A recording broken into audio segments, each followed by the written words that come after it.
Ludlow, Massachusetts, in search of the Ludlow Canal system. In the 1870s, a Ludlow manufacturing company came in here. They wanted to start up flax and twine and jute mills. And to do that, you need water power in the 1870s. And so where are the canals? Well, there's one bit of a remnant behind the Citizen Bank, and that's it. But I can tell you where the other pieces might be. There's still one dam left. Now, mills number 1 and 4 were put into place. Mill number 4 first in the late 1870s, right past the Potts Bridge, and you see the cars going onto it. And then mill number 1 came the next decade, and then 2 and 3 in the 1890s came in to fill that up. And where was the canal? It basically started just to the east of the Potts Bridge by about 40 feet. And there's a dam there pushing the water into the canal system. Nowadays, it's a hydroelectric dam there, but it used to be a hydromechanical dam pushing water inwards. And the canal would have been in the green space, hard to see, on the edge, and the mills would have to fit in between.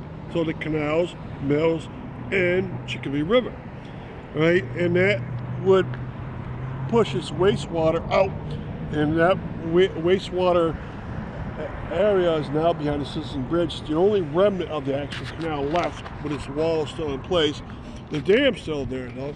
Now, there was a second dam, and there were more mills. So in this parking lot and in this plaza, when it filled up with Paraways and Walgreens, you had a canal number 2 for the Ludlow Canal system. It was pushed in basically right past where it says Grit 24 Fitness, I believe it says, right past the Food Mart section of Walgreens. All right, it'd be pushed in there, and the canal itself would be right at the edge of these storefronts. It was only, at this point, the smaller one, like 12 feet wide, and it was only about 150 feet long. It's shorter, much shorter than the other one. It's long gone, of course, filled in. Almost no one in Ludlow would know that they had these 2 canals here. But mills number 5 and 6 were in place here, and they would take in that canal water, put it into this tunnel or races, and bring it up to the hydromechanical turbines. Now, in the distance, we can see across the street a building with white trim. It's nicely made. That was the administration offices for the Ludlow manufacturing mills. It was called building number 7 or mill 7. It didn't really interact as a mill. It was more administration in the storefront. And then in the great distance, you can see mill number 8, 9, 10, 11. And in back of them are storage houses. Most of them are down, but you can still see, if you walk around the River Drive, you can still see some of the remnants of some of those storehouses. All right, so we're going to pause and briefly and then get into our car and show you what the canal was. Okay, now briefly we're going to follow along the edge of the second canal. The first canal is very hard to follow along. It was much larger, wider, but it's hard to follow. So the second is a little easier.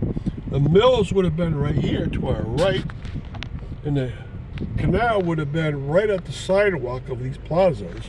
Basically, when we drive, we're driving right along the edge of where that canal 2 would have been. It's hard to believe, but it was all filled in. It wasn't that big, maybe 5 feet deep, 12 feet wide, and only maybe 150 yards long or so. And of course, it had a dam, and that dam would have been visible from this gap in the buildings, and it's not anymore, of course.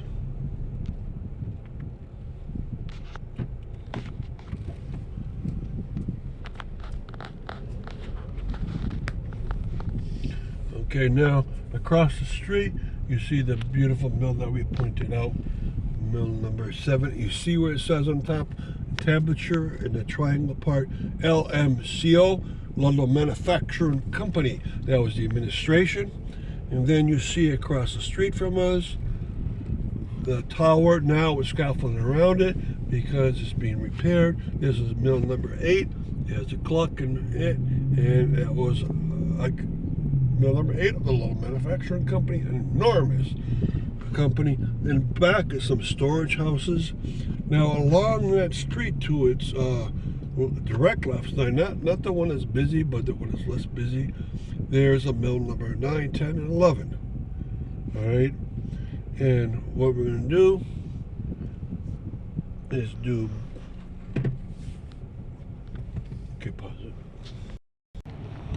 Okay, so we drove up to the river walk in Ludlow, and I'm going to tell you what not to expect.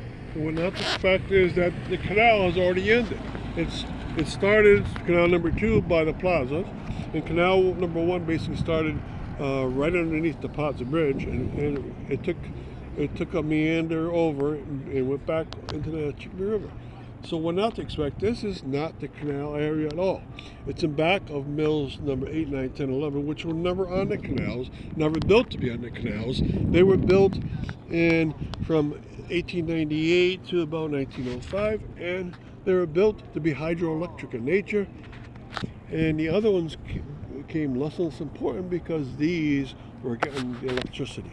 And they were getting a lot of electricity from the Red Bridge hydroelectric station that's a little further upstream.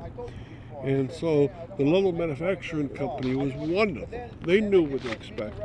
Now this Riverwalk is still beautiful, and I'll point out some of the features. Storage units back here are over 125 years old. A lot of them are still there, but many are gone. There used to be like 20 of them. There's maybe now like 5 or 6.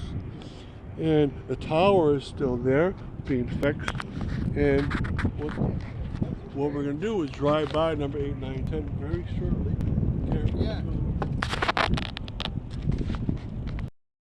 Okay, and the tower has a clock face on several sides and is being fixed. And it's going to be turned into residential building. I think a couple of them will be.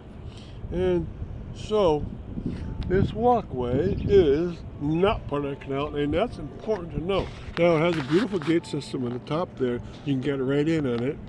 And remember what you're doing. You're walking in the back of the mills that use hydroelectricity. And that's it.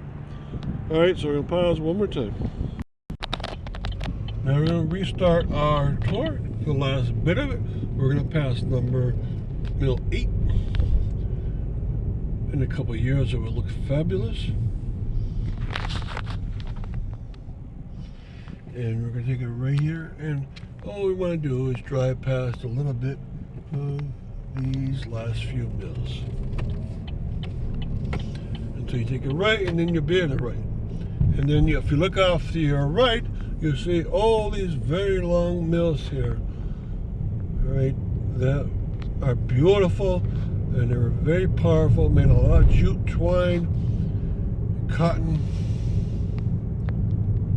And then you can see in the back, mill 8 leads to mill 9. Okay, and then up from that leads to mill 10. Okay, I told you so. And then mill number 11 starts. You see 2 mills back here, the last pieces. These are 10 and 11. Alright, so number 10 is in the back. I'm sorry, number 11 is in the back. Number 10 is towards the front. Alright, and keep that in mind when you go over this. There's so much going on here. Now look at these fabulous structures, the doors to your far right. Right, and then you see the light structures coming up. You see the doorways going up. You notice the doorways go up. Every floor would have a doorway. What was that for? That was to put the material out of the mill onto a loft, and they would bring it down, and it probably was a railroad right here. So this is a very functional mill in the past, right? And I wish people understood more of what they're looking at around this area, because it's very interesting. This is the modern piece of it.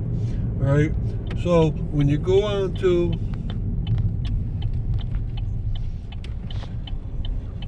the mill walkway, you gotta understand where you're going. Now, the last thing to show you today is in the back here, these storage units. that belonged to the mills. They would house all the equipment they needed, all the raw jute and twine they would need and cotton they would need. And they're all numbered. Notice 123, 123A, 125. And then the Riverwalk, if you took it, it ends back here. You can come back onto that street. All right, so you're not gaining much by walking the Riverwalk. All it is a Riverwalk. It's not a canal walk, okay, which is quite different. So I hope you come out here to experience these great mills. All right, we'll get one last view out here. They're enormous, and that's for a reason, because they were the biggest jute makers in the world. They were the biggest twine makers in the world for about 100 years. Thank you very much.